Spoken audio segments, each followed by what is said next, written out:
2nd. All the blah of end of the year is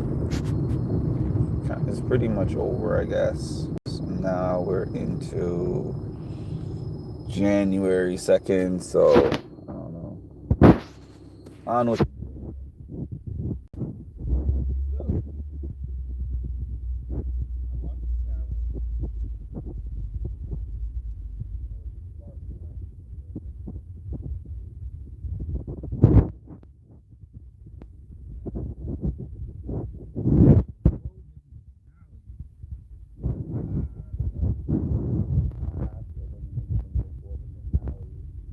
was Kara versus Tori.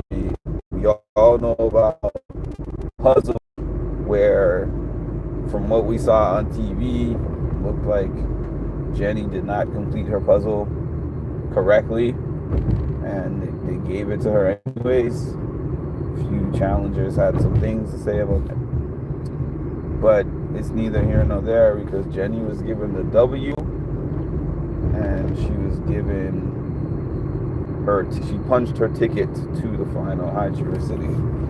Then we get two badass women, Tori and Kara, who are two of the baddest that the challenge has ever seen, going up against each other in a head-to-head elimination. Winner goes to the finale, and loser goes home. And I'm like, all right, this is not the outcome I wanted, especially considering the fact that they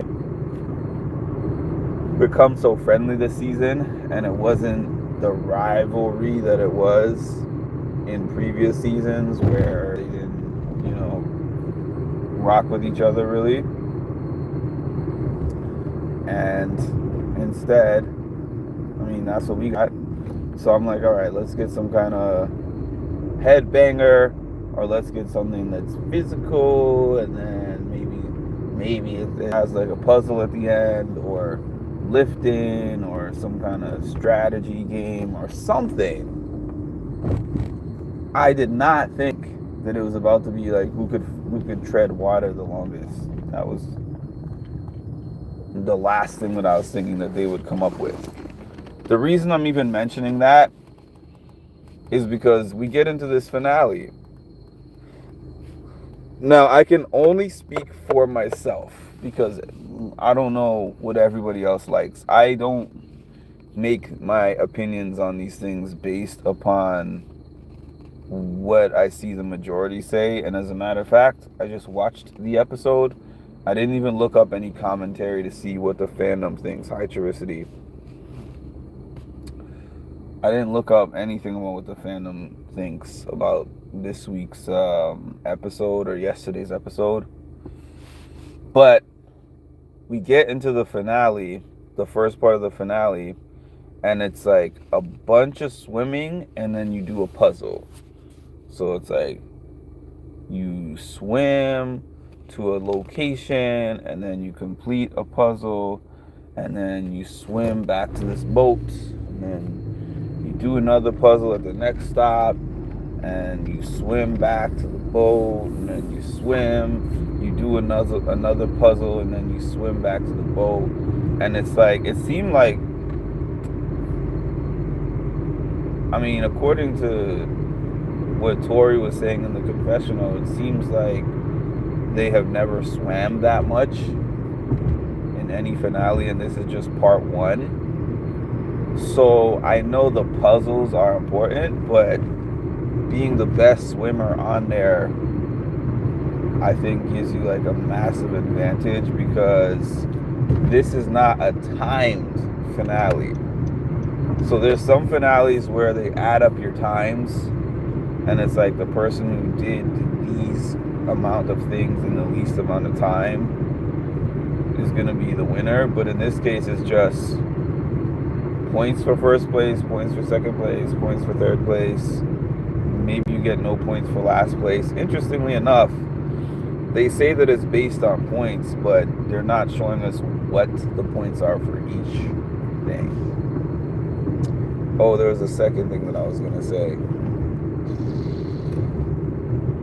maybe it'll come back to me. But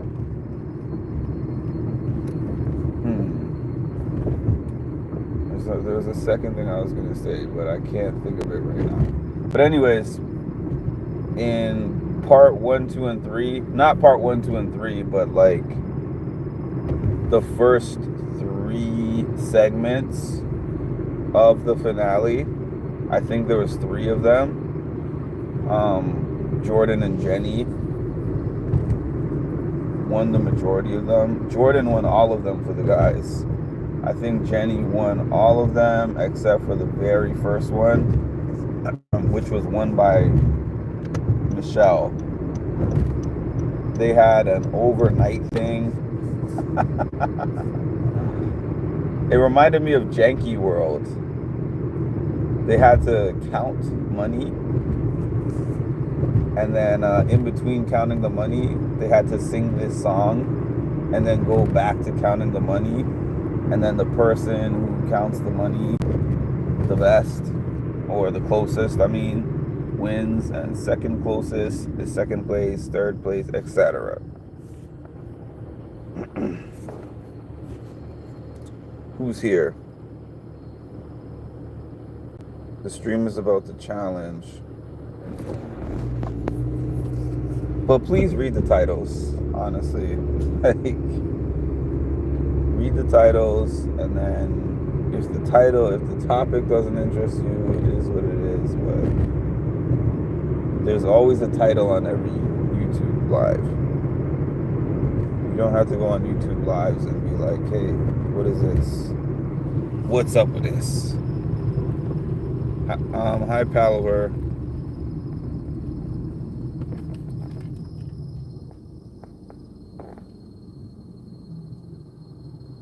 Aiden is my niece. My niece is Aiden, so habit. Yeah, so I wasn't happy with the way that this thing panned out. What I was saying is I can only speak for myself, but it's fine for you to have a swimming section of the final, but I like at least 75 to 80% of my finale to be on land. I know they've had a swimming section. I know they've had finales where people have to ride on canoes and stuff like that, and I'm cool with that being a section of the final. But the whole final, like if the whole final is just swim to a location and then do a puzzle and then swim back to the boat, and that's the whole challenge. Number one, you can just sign Jordan up for the overall win, because Jordan does triathlons. Like, he's easily the best swimmer there. I was looking at this and I was like, if I was still on Wes's Patreon and I was looking at Wes's Patreon recap, I know my guy Wes would be like, this finale was built for me because I'm Aquaman. Like, that's the only person who, well, I don't know the swimming attributes of everyone, but I just know that that's the one person who would beat Jordan in the water. And since this challenge is not really about any kind of running so far, what happened to running up the mountains and through the woods, and what's up with that? Why did they go and change this into like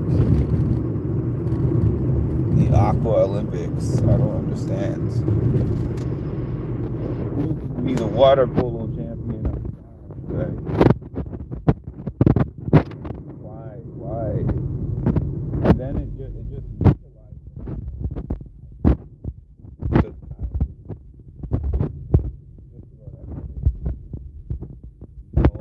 and it seems to be the case that you can't really recover if you are not a very good swimmer. It could switch up in part 2, but when they showed us the previews for what's going to happen in part 2, it seemed like, from what they were showing us, that it was going to be more water. So I have never seen a finale like this, and I don't know why they're doing this right now. Especially with such a diverse cast. You know, they've got like a solid cast in the finals. And they're wasting what we could potentially see them doing. Oh, yes, it came back to me. This is the other part I don't like. The karma points and the points from each station being added together and tallied at the end. Because this reminded me, it almost reminds me of that challenge season where I think it was Dirty 30, where they did not reveal who the winner was to us until like the finale night. Not saying they're not going to reveal who wins until the finale night, but it just, the concept reminds me of that. And the reason why I'm saying that is because we're going to watch them in the final, and we're going to know, like, okay, Jordan won station. You don't know how many station is. You don't know anything about anything. You just know you watched him win X amount of stations, and this person seems to come in second place in some of the stations. But we've heard, or I've heard, and other fans who have looked deep enough into things, that sometimes they don't even show all the stations for the sake of like production and TV. So what I'm getting at is it's not transparent enough, and then to possibly potentially win the final and then the points to completely take it away from you, which based on the preview, that's likely what happened to somebody. It kind of takes away a little suspense, because like, for instance, we know that a lot of people voted a Johnny Bananas low, and Johnny Bananas has been finishing third and second in most of these things, and unless that changes, like Johnny Bananas seems to be somebody who has to finish in first in order to get the first, in order to have a chance at first, because of stars. Is it stars? Karma points. I said stars because I was thinking of the fact that stars basically took away Cara Maria's win on All-Stars 4.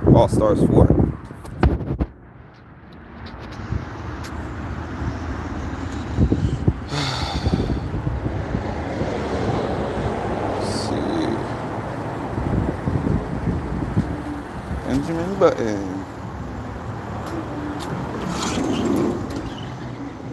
One moment, please. We are 3-something a.m. intermission of the night. He's got the whole.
I get you, Curiosity, but once you've done enough of these lives, you realize that people just jump on there just to make that specific comment.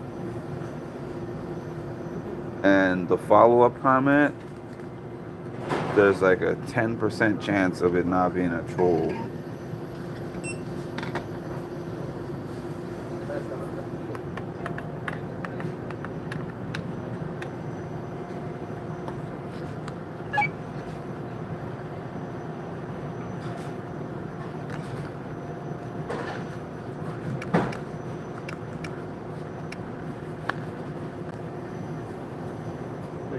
Thank you. And if I want to play the percentages, I'm going to play the lotto. I don't play the percentages on YouTube. Sorry to that potential person who is going to be the best contributor ever to my channel that starts off by asking me if I'm a black Jew or if I've been to a Diddy party or what is this topic about, or says if you play such and such a song, I'll give you a follow. Like if there's somebody who is potentially about to be an amazing contributor and I block them for that, sorry about that, but not sorry. Hear that I have a very minimal tolerance policy to almost none.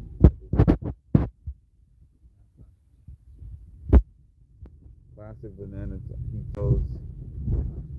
He has tells in his game. He got screwed this season though.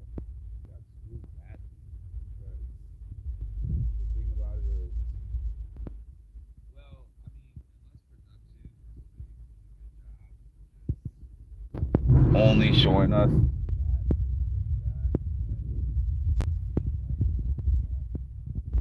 one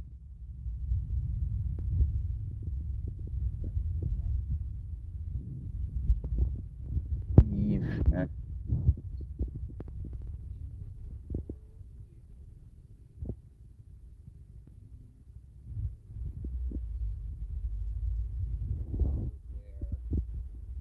and Rachel, who is still there. So yeah, all the people who it seems like would have given him high points for that are not there. Like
I feel like that compilation that they showed us is pretty much what we're gonna get. I don't think we're gonna see anything further. So I think at the end,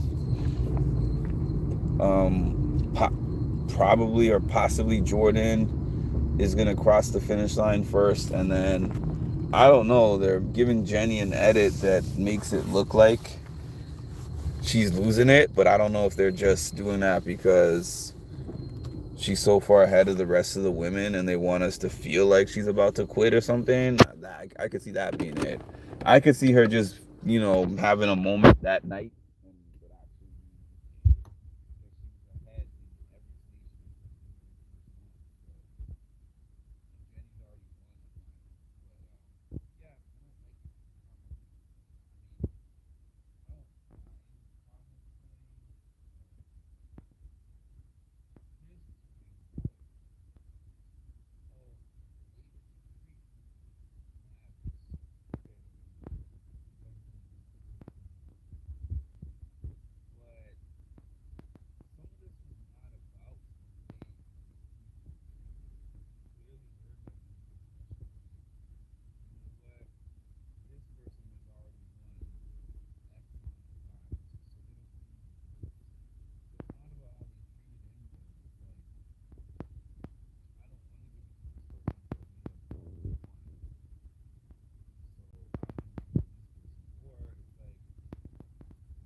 but it was Cam's first season.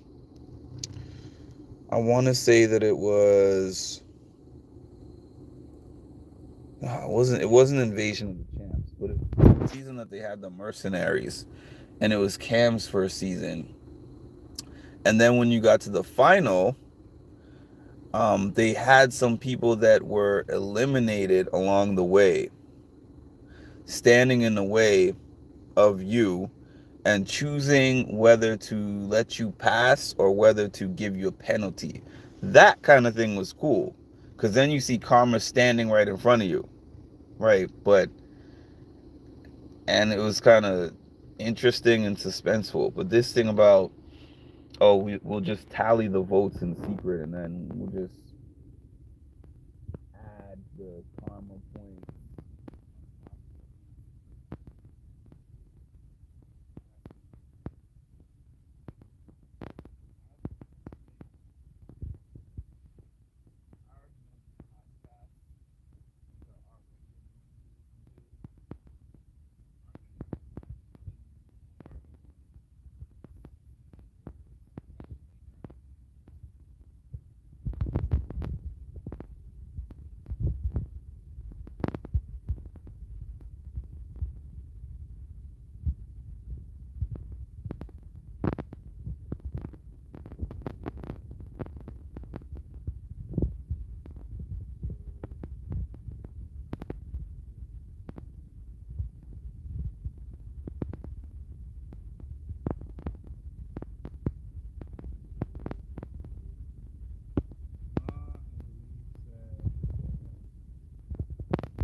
On one of my lives, I think last week, that was going to be the last one where she's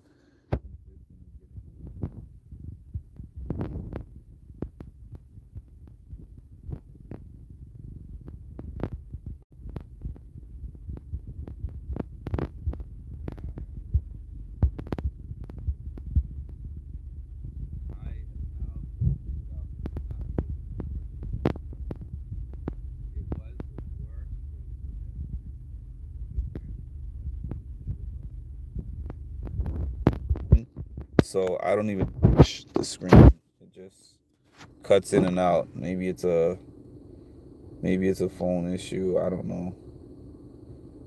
But yeah, I don't like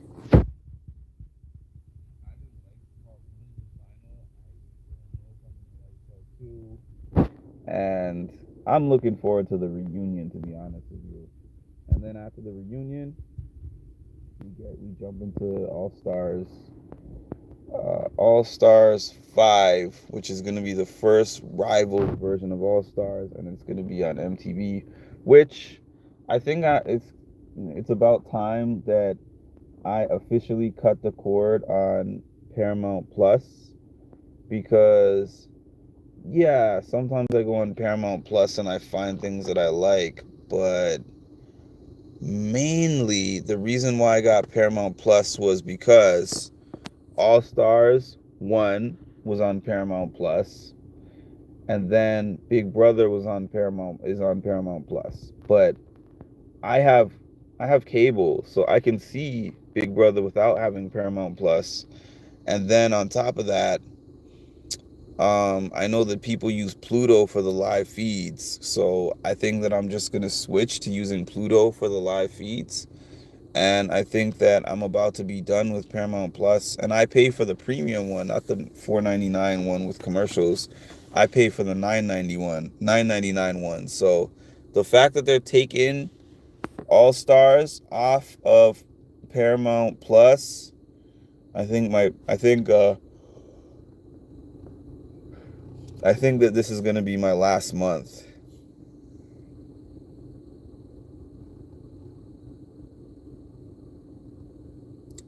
What does that mean? What does time it? I don't think that I guess if I did the live on my computer, but I don't feel like pulling out the computer. A part of that is just because when I was first starting to do these lives, I didn't spend so much time on the computer for my job. And then when I started doing this particular job, half of it, like, okay, let's say in an 8-hour day, I'll spend 3 hours on the computer, 3 hours on the road, 2 hours with clients. So when I finish with the clients, I don't even feel like turning on the computer. I don't feel like looking at the computer. I can only look at the computer so much, which is why I barely use the computer for lives anymore. But one thing, and then also I'm in the car. I spend 60 to 70% of my day in the car. So unfortunately,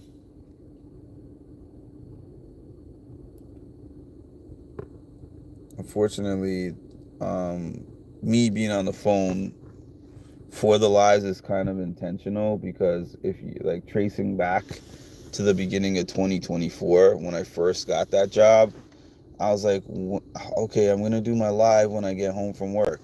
All right, when I finish work, I'm gonna get home and then I'm gonna jump on the computer. But then I would be like, I have to go to the gym, or I have to go to get my laundry done, or I have to do this doctor's appointment, or do my grocery shopping. And then next thing you know, it's like 9 o'clock and I'm like, I'm too tired to do this. So I was like, a way that I can maintain with keeping my lives consistent is just to do them in the car. So that's the reason why I ended up doing them in the car. It's unfortunate that for whatever reason, my phone started being weird. But no, I actually took the case off. The other thing is I got a phone for business, but the crappy thing about this, right? I got like a second phone of my own just for like business. Not my work, not my actual job phone that they gave me, but another phone. And I got this before I even got this job. It was to do my peer counseling sessions with people. So I would have a business line. And it works perfect on this phone. Like my lives, I never have had anyone complain and this is an iPhone. Yes, it's an iPhone. I'm an Android person and this is an iPhone, but and it has worked well for me, I will admit that. But I don't pay for the unlimited data plan, just because I only use it for calls for the most part. So the data runs out within the first 10 days of the month when I do lives. So then it goes really slow. So that's why I don't use that.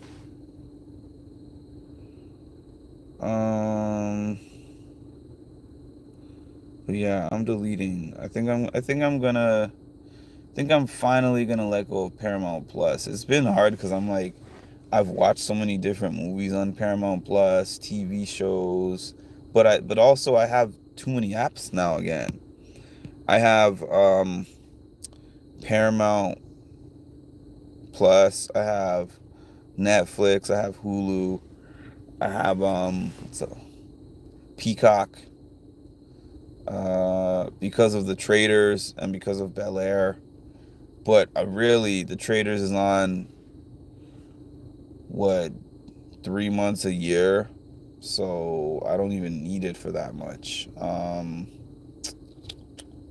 I had Apple TV. I finally cut off Apple TV.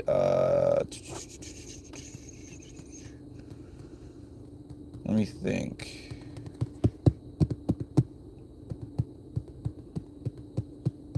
I think that's it. What other ones? I think that's it. Netflix, Hulu, Paramount Plus.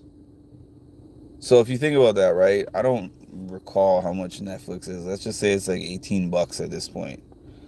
And then Paramount Plus is 10. That's $28.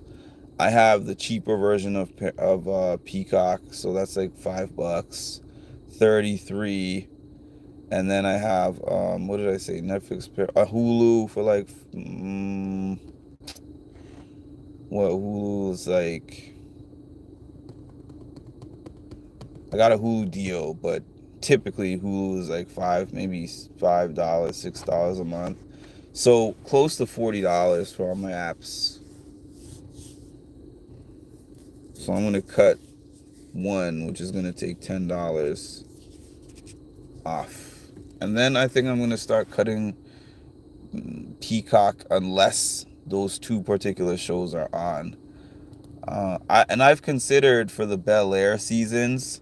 Well, there's only going to be one more, but I'm in consideration of just getting my subscription when the season is done, putting out all the episodes in its entirety. I just don't want to get spoiled on shows. That's the reason why. Like sometimes I'm like, let me be one of those people that just waits until it's all done and then subscribe to the app, then binge everything at one time. But then I'm like, there's too many spoilers floating around on the interwebs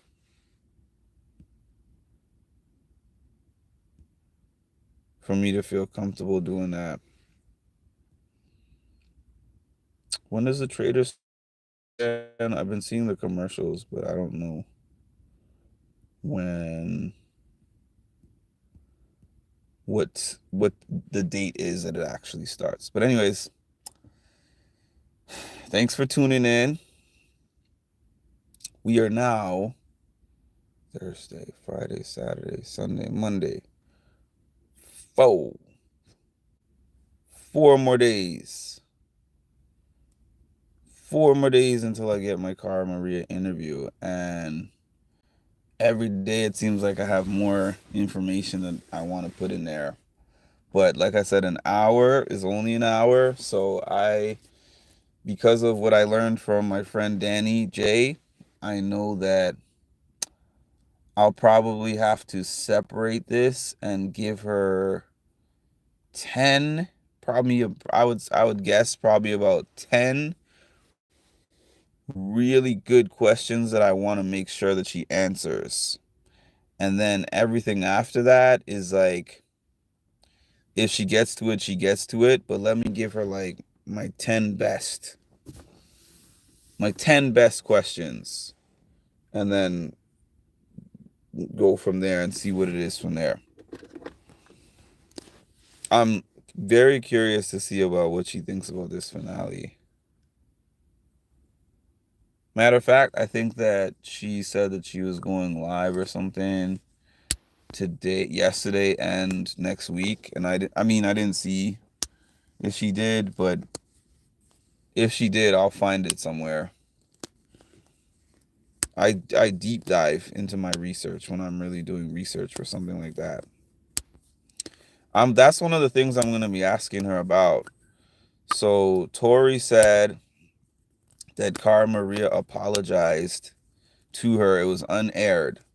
She apologized to her and basically told her that during the time that she was not on the challenge and she was beefing with Tori, it was because she was jealous basically that Tori was getting, Tori was basically in her spot in a sense. They're different people, but as in Cara, for a stretch of time from when she started, was getting callbacks. Like she was just racking up the seasons until it got to that point where she had her issue with MTV and then they stopped requesting her. And Tori was like the new it girl in a sense. I don't think she necessarily had the following of Cara at the time. Now she does. Like if you look at the numbers, even though they talk about Cara's cult, everybody on the show, I mean not everybody, but a lot of people on the show pretty much have a cult at this point. If you want to call it that. That's another question I'm gonna ask her, like how she feels about when people say Kara's cult, because when people started saying that, it basically means the same thing as like jailers or hail raisers. It basically is the same kind of concept. Like you got this cult following of a fan base who worships the ground that you walk on and is just obsessed with you. And the facts of the matter is, um, a lot of people's fan bases do that. There's not a lot of fans like me. When I did that whole look back, I looked back and I had a video like earlier this year, earlier last year, before she even came back on the challenge, where I talked about Kara's cult, and I was like, I'm not one of the cult members. I'm just a fan. Like during the time when she wasn't on any of the seasons, I didn't even know really what she was doing. I think I probably followed her on Instagram, but I wasn't reaching out. I wasn't like, oh, now she's here. Now she's traveling over here. Now she's doing that. She wasn't really actively in my mind, nor are any of these people, unless they are within my circle or something. Or I shouldn't say within my circle, but if I have reason, if I have some kind of reason to follow them in their off season. Other than that, I'm just a fan. That was one question. Honestly, Chiricity, because they showed this clip of on the challenge of Bananas giving what's her name, Kara, some type of a pep talk in a way.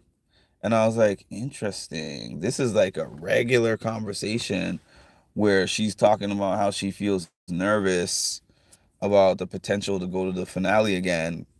And he said, don't sell yourself short. He was giving her advice. And it was just like a regular conversation, no fight, no nothing. And I'm like, it's interesting, but not surprising that they wouldn't air this, because they're like, okay, um, it's not dramatic, so there's no point in showing this. And I'm sure there's plenty of regular conversations that take place that they're not going to show. So yeah, I'm going to ask her about War of the Worlds 2, which was a season that Jordan proposed to Tori, and infamously, Kara decided not to attend the shindig, whatever you want to call it. I said shindig to somebody the other day. They're like, shindig? Of course, this is somebody who was younger than me. And they were like, oh my goodness, shindig? I never heard somebody use the word shindig, but yeah, the shindig, whatever you want to call it. She didn't attend, and then she made a comment about the wedding being, she made comments about the wedding, the proposal being fake, and she thinks that it was just for the show and to keep them from getting eliminated or put into eliminations and whatever. And I want to say that that was the season that was the last one they did for some time, her and Polly. And then she came back after that. So I wanted to talk to her about the break that she had in between and whatever she chooses to say about that. Because my guess is she will not reveal her discrepancy with production. But, as much as she's willing to reveal when it comes to that, I have some things written down. I'm just thinking off the top of my head. So the intro, I'm going all out of order, but the intro, I plan to like put on the Carl. I plan to wear the Carl at the intro, and then talk to her as Carl for like 2 to 3 minutes, and then following that, I plan to be like, what? What'd you say? And then step out of the frame, and then take off the mask and take off the the glasses or whatever, and come back and be like, I'm sorry, Carl. I told Carl to stay out of this because this is my interview. And he wanted to hijack the interview, whatever. And then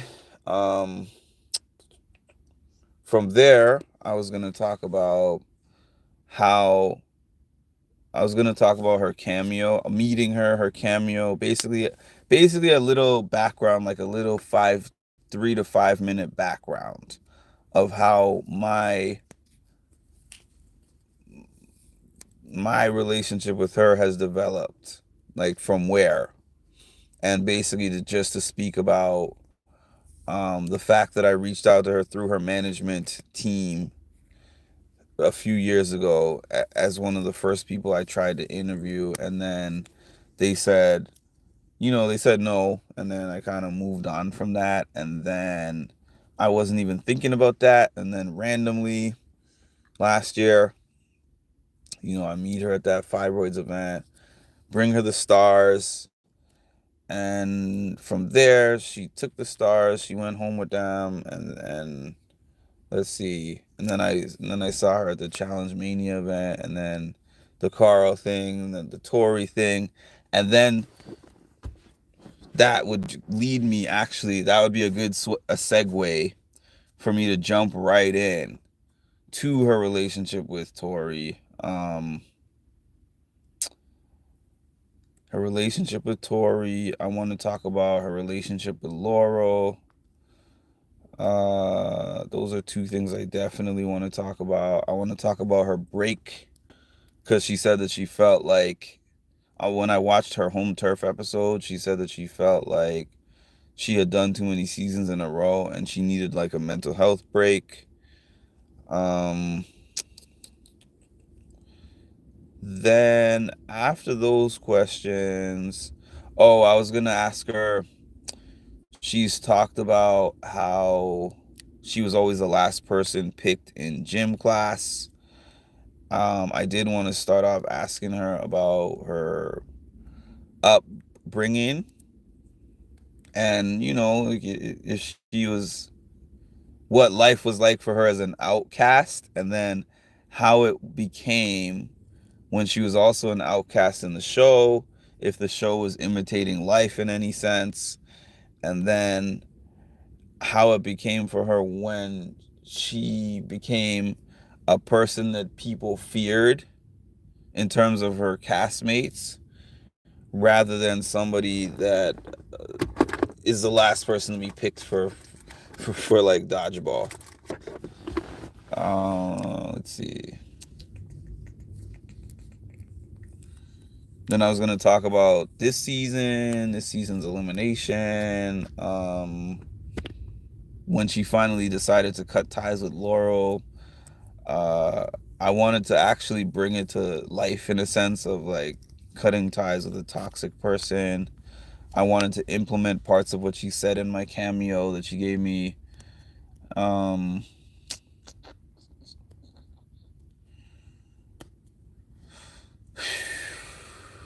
She mentioned that she wanted to talk All Stars 5, so that would probably be something I would save for the end.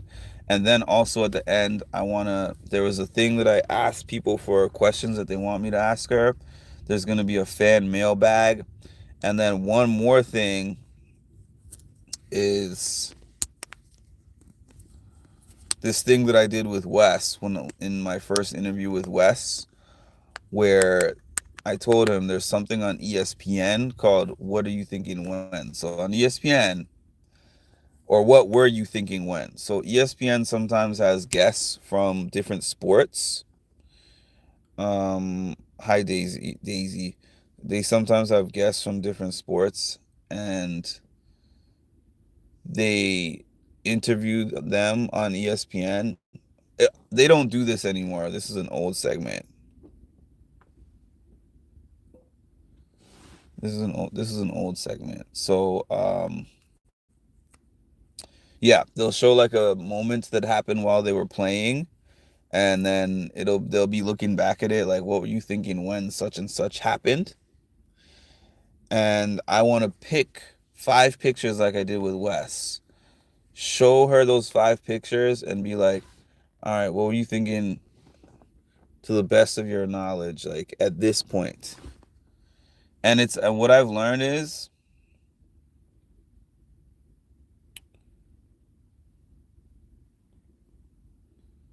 yeah, I'll leave this one just because Charicity is here. But what I've learned is, it also helps to put those pictures up there because you can talk about 5 different moments without asking any questions. And you look at them. You could just, they look at the pictures and they're like, oh, I haven't seen this in a while. Okay, so this was when such and such happened, right? And then, there's that. And then yeah, I pretty much gave you guys everything that I have so far. It sounds jumbled up.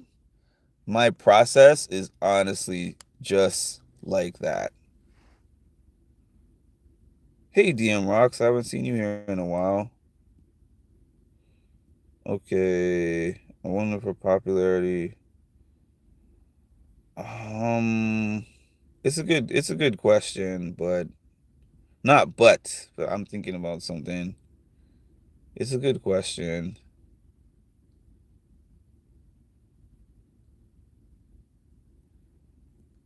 Um,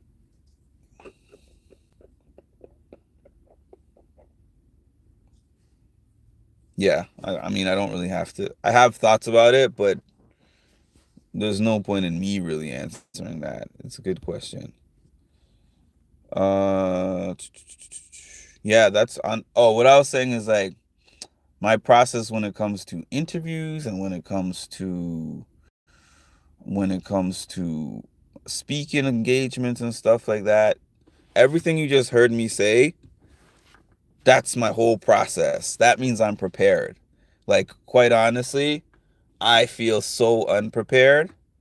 But if she was like, Mark, I have only like, you have to interview me in 5 minutes. Not in 5 minutes, but like 5 minutes from now is the only time I have available. And she was like, I can do this, but I only have, right now it's 3:52, and she was like, at 3:57 we have to do this interview. I could do the whole hour interview, but I think of things up to the last minute. So the fact that I gave you all that is not just random things that I just thought of right now.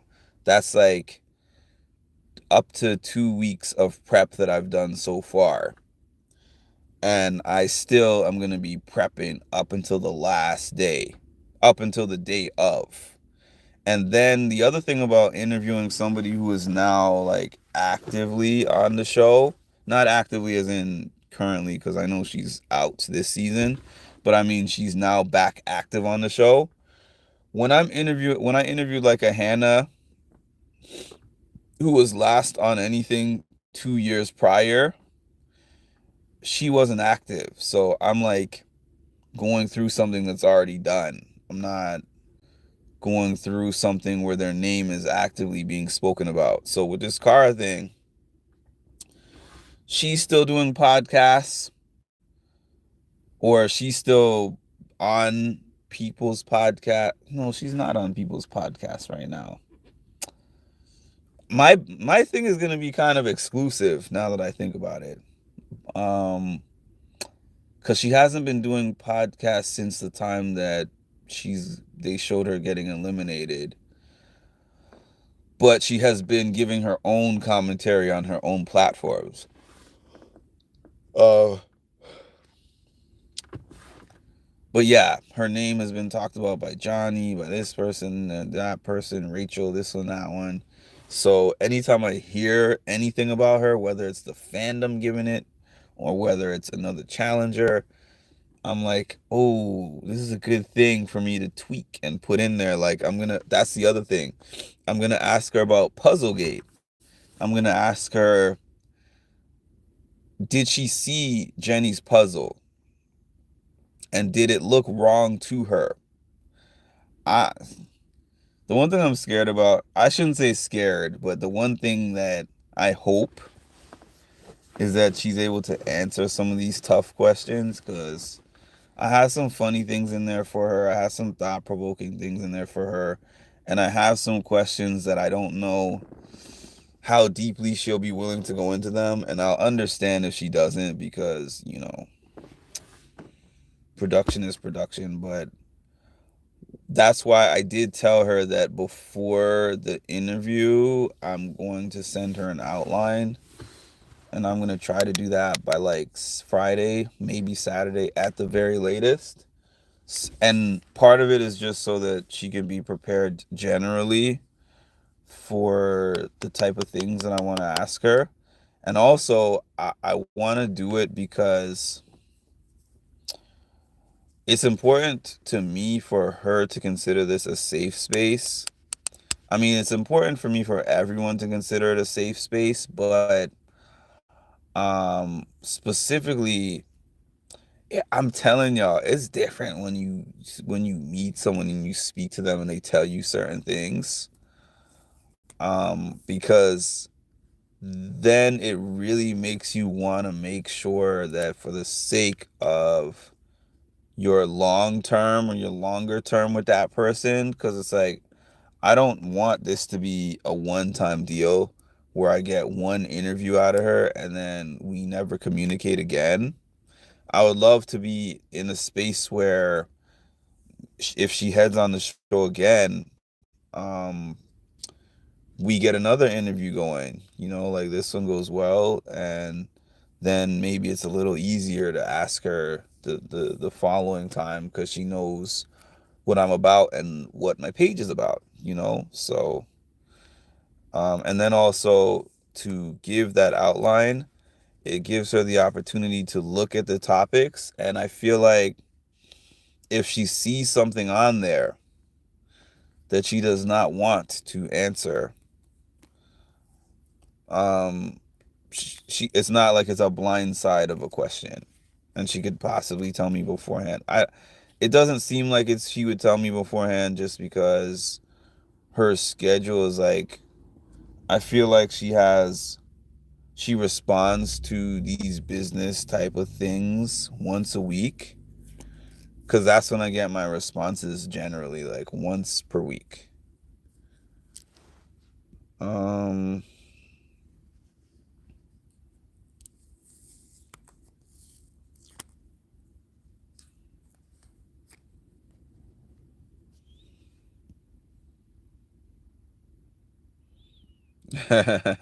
Jordan telling Jenny to shut up was kind of funny. It was. All right, y'all. Jumping off for tonight. Thanks for your support. Like, comment, subscribe, hit the notification bell, and stay tuned, y'all. Like I said, channel members, I'm going to be giving y'all a preview before I drop the whole interview. Y'all are going to get the first preview of the interview. Y'all are going to get some behind the scenes of when I'm setting myself up.